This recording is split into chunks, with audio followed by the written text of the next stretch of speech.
People, Deluded, I'm back again. Thank you very much for tuning in each and every time. It's greatly appreciated, especially in these tough times where, I'm sure like myself, you've got a million things to think about and you're also quite fearful for the global landscape.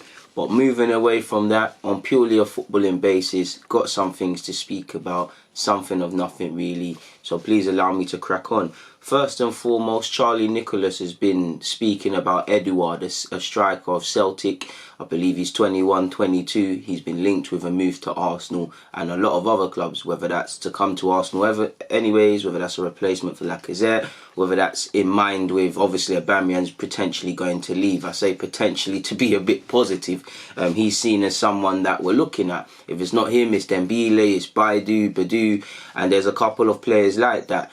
Because obviously if we lose Aubameyang, we're not going to be able to spend 80 million or so on a top striker or someone that's there. I mean, Werner seems to be going to Liverpool. Obviously the guys like Highland, you can't go for, established strikers. Like, I would love Gab Jesus, for example, but obviously these things cannot happen. So you're looking at the Dembeles and the other mentions as players that can be got for affordable fees, quote unquote, and you're hoping do have that ability or that that ability to step up to the next level before they broke out into that moment, sort of thing, if scouts aren't going to do their job.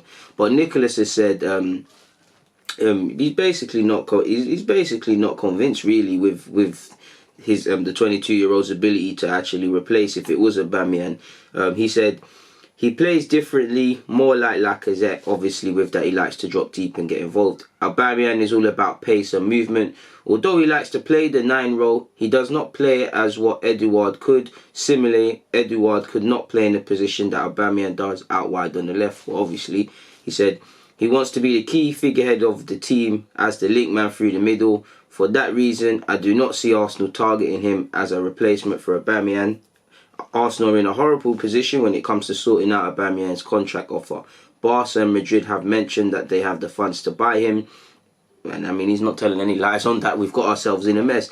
Edouard is too similar to Lacazette. Now, before I carry on, it's mentioned that, even if he is similar to Lacazette, do the maths. What, Lacazette's like 28. He's potentially in the best form, I say best form of his life, but he should be in his peak form, sort of thing. He's contracted until 2022.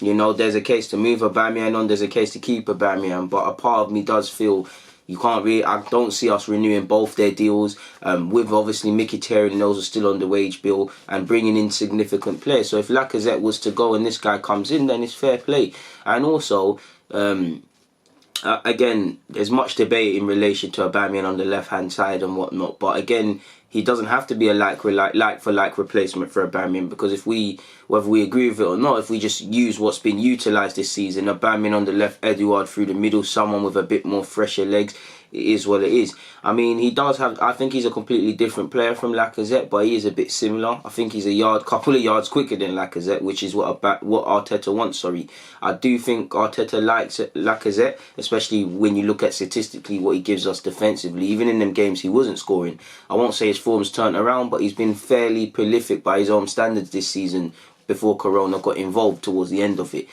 So if he more fits Arteta's tactical billing, I'm all for that, and I think he's got potential.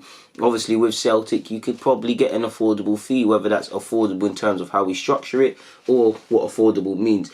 But yeah, he said if he was to move, it paints a different picture. Edouard would then fit into the Arsenal team as the number 9. You would still need to give him time, as he's not been playing every week against Premier League quality. His attitude has improved significantly enough to tell me he'll become a top player, but I'm not convinced teams will yet be looking at him as a £40 million player. And I mean, in today's day and age, you could do a lot worse, to be fair. But the current market, with the coronavirus likely to impact the value of players, this will play a crucial part. And you have heard Celtic gaffer kind of allude to this, in that Corona obviously has disrupted a lot of plans in terms of ingoings and outgoings. And I won't go over the same things, but he spoke in relation to his players' future. He went on to say, I do not think Arsenal can afford to let Aubameyang's contract run down, so they'll have to renew it. Despite that, I do not see the Edouard to Arsenal link materialising. I could certainly see him moving to the Premier League. He could be more suitable to Everton if they build their team in that way. I've watched them quite a bit this season. Dominic Calvert-Lewin has had a purple patch, but Edouard is a better technical player. He's got more about him than Calvert-Lewin, and there's no doubt in my mind he would be very good buy for someone. So, I mean, there is obviously scope for that. You go Everton, expectations are a little less on you.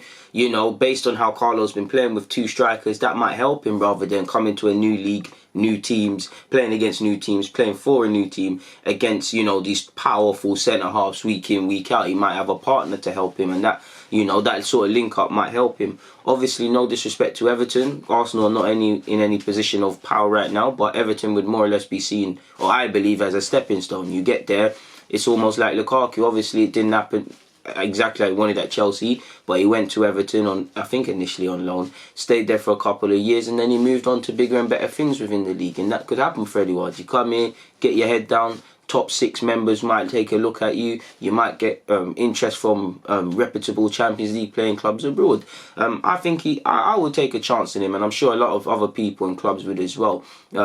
One thing's for sure, he's developing well, and there is no real rush to leave Celtic. The move will happen. He just needs to keep playing, keep getting experience. But I'm sure at 22, he does want to experience the Premier League, and he might feel he's outgrown the Scottish League to a degree. I don't know.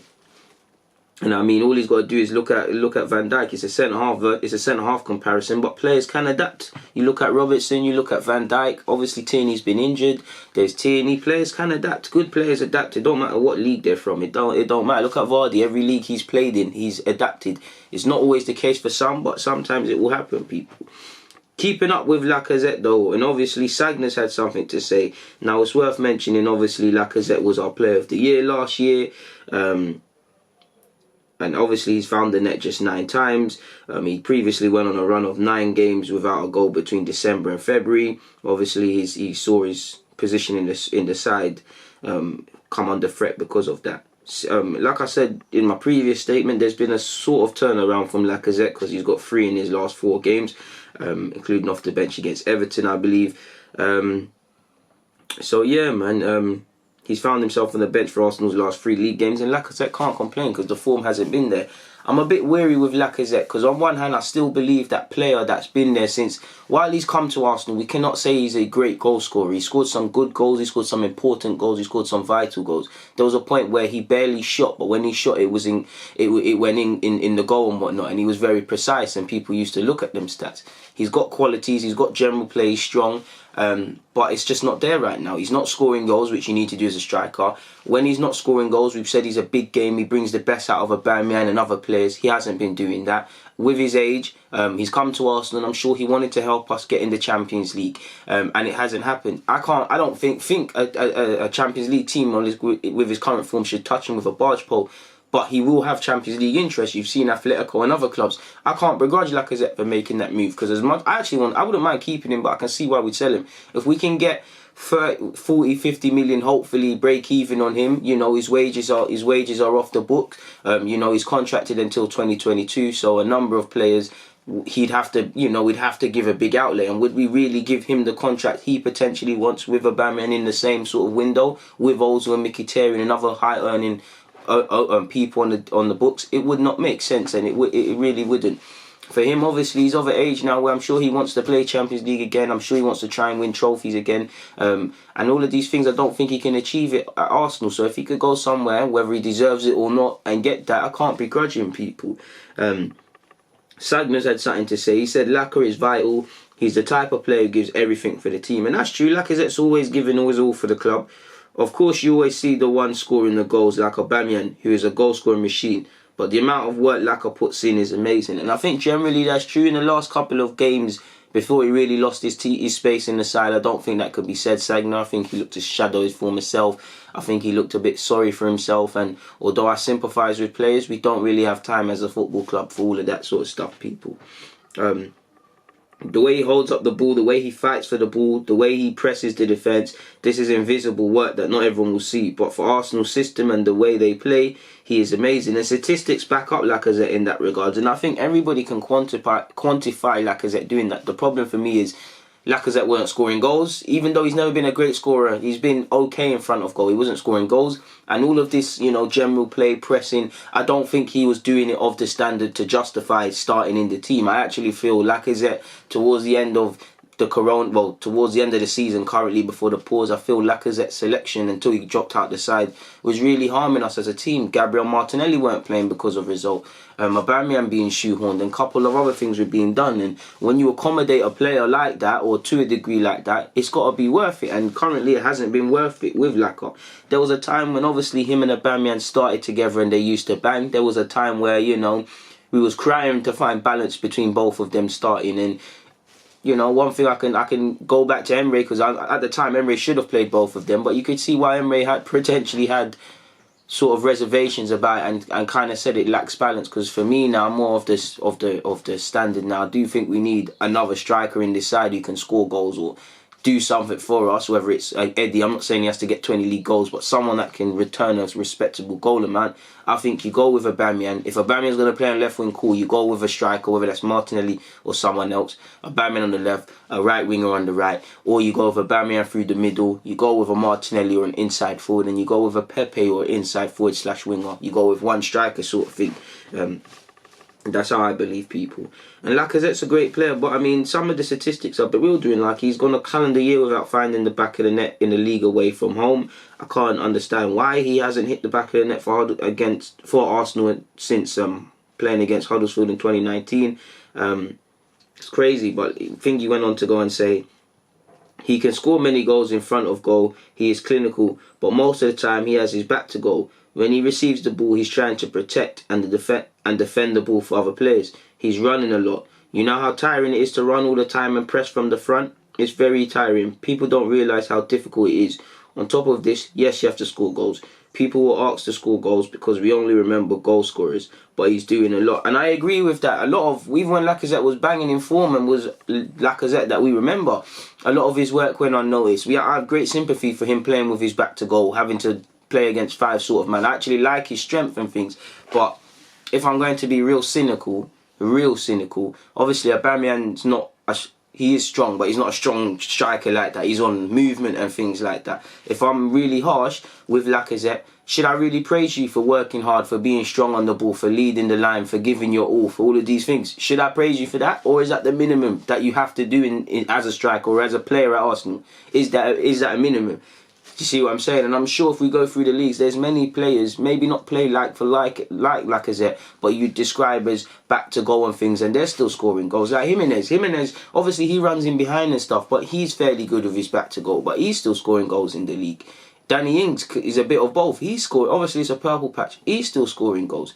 Calvert-Lewin, again, I think Lacazette is a better player than him. Current form, of course, he's not. Form sways a lot, but he's playing with his back to goal. So I do think it's a cop-out, and we have to call a spade a spade. He is clearly just not playing in form. A part of me feels, have we seen I don't want to say the best of Lacazette, because if he comes back and he scores in all the games until the end of the league, it's not said. But are we now dealing with a player that's at his peak now? As a club, we know when it comes to signing young players and getting more money for them and developing them, when you look at Gnabry, Malin and Benatia, we've been falling behind. But when it comes to players stagnating or players reaching their peak or players not being able to improve, have we done what we need to do? Because like I said with Lacazette, he's contracted until 2022. The contracts until 2021 are one thing, but you look at 2022, a lot of things need to be decided, like 3 contracts that spring to mind instantly. Kolasinac and Lacazette. Is Kolasinac going to be third choice left back? I've got faith in Kolasinac. He's a decent player, but when you've got Tierney, potentially Saka, could you move him on, considering he's on 100k a week and potentially wants a little booster on that, like you would? Lacazette obviously contracted until 2022. The same logic. Eddie and Nketiah are completely different, but in terms of protecting our resale value and potential player of the future, is it wise to get in a contract dispute with him, or do we need to get that sorted? Do you see what I'm saying? And I'm sure there's a couple of others people. So I've got sympathy for Lacazette Sagno, but a lot of the things mentioned he should really be doing anyways as a striker at a top club, or just as a top professional striker sort of thing. Moving to a quick word on Aubameyang, people, and Gazzetta dello Sport, who I always get reports from them, seeing them online and whatnot, and probably nonsense, but they're speaking about our striker who's got 17 goals in 26 appearances this season. they reckon that Aubameyang could leave for as low as 35 million. Now, again, I'd like to think we get 50. We really should be getting more, but we've shot ourselves in the foot. We've got one of the best players in the league, definitely the best player in our team, most consistent, an absolute lethal godman in front of goal, whether he's up front or left wing. In his last year of his deal, especially with how delicate our football club is, we really have no negotiating power. Stick or twist. Do we keep him and hope he signs a new deal, remembering that he can speak for free to teams in January? Do we hope we can convince him to stay? Do we just keep him for a year, fix up all the other areas and try and get Champions League? Do you sell him? I mean, even if you sell him for 50 million euros, unless you're going to go from what I said at the start of this video about, you know, strikers with that scope, you're going to need to put significant reserves to even get another striker. And excluding Aubameyang's contract and disregarding it for a sec and the landscape of that, and you was just to look at Arsenal's 11, starting 11, first choice 11, best 11 or whatever, you'd probably say, I need a centre-back, I need a centre-mid, I might need this, I might need that. So if you know you need this, that and the other, and then you clip your striker, before you've addressed these areas, you know, you're making more holes. Do you get what I'm saying, people? It's like Bellerin. Like, I like Bellerin at fullback. I'm a big fan of Bellerin, but he is stagnating. I hope he gets back to playing, sort of thing, people. But potentially, if all areas were addressed, could right back be an area we look at? I like Leno, but some people have concerns about Leno, and I do as well, but this season they've been quashed. Could you look at an area like that? You don't want to make more holes in the team before you've addressed the punctures already existing, sort of thing. Dave said we could let him go. We could let him go for 35 million. Apparently, he wanted 50 million euros in January, which was obviously midway through the season. Obviously, there's no point continuing, but a long story short of it, he's been linked with Inter Milan, he's been linked with Madrid, he's been linked with Barca, and it seems that while he's a good player and whatnot, the bulk of it is reactionary. If Lautaro Martinez leaves Inter, they might pounce for Aubameyang. Real Madrid might need a short-term option. Barcelona, depending on what happens with Neymar and obviously the fitness of Suarez, they might move for him. So it seems that while, you know, for Aubameyang, you can't begrudge him. He's, you know, I've said all the other points, but on top of that, he's at 30, 31. You couldn't begrudge him for wanting to go to Madrid and these teams, or pouncing at the opportunity to experience that and maybe win trophies already, some more trophies in his career. Just away from that, people want to play in the Champions League, and it's going to be another year unless a miracle happens. Arsenal are not going to be in the Champions League. And on top of that, as great as, even if Aubameyang wanted to stay, even if he didn't really care about playing Champions League or moving to these teams, he'd need to ask himself, do I feel like I can fulfill what I want to do in the latter stages of my career here? If you can, if you feel comfortable, if they give you finances, cool. But, you know, you look at someone like Bukayo Saka, Martinelli, all of these young guys, it's great that they're young. In 2 years, where are they going to be? They might be even better players. Some players might have stagnated. Hopefully, they're twice the players they are right now. That's great for us. That's great for them. But is it great for Aubameyang? Because he's going to be 31, 32, 33 or something. He doesn't really have time to waste. It does feel, I won't say Henri when we moved to the Emirates, but it does kind of feel a bit reminiscent in that the club is potentially going in a different way to potentially where Aubameyang's ability could take him, people. And he's probably the only one, give or take Saka and Martinelli, potentially Leno, I'd say, that I feel really should be playing Champions League or could be playing Champions League somewhere. Obviously, you can make a case if a Kolasinac, if the Lacazette, if you know, the Lenos, Luiz, if these people were to leave, they probably would get Champions League clubs at some level somewhere. But you get my bulk of it, people. So we'll have to see what happens in that regards, people. But moving away from that, I've got nothing more to say. People, DG, I'm out.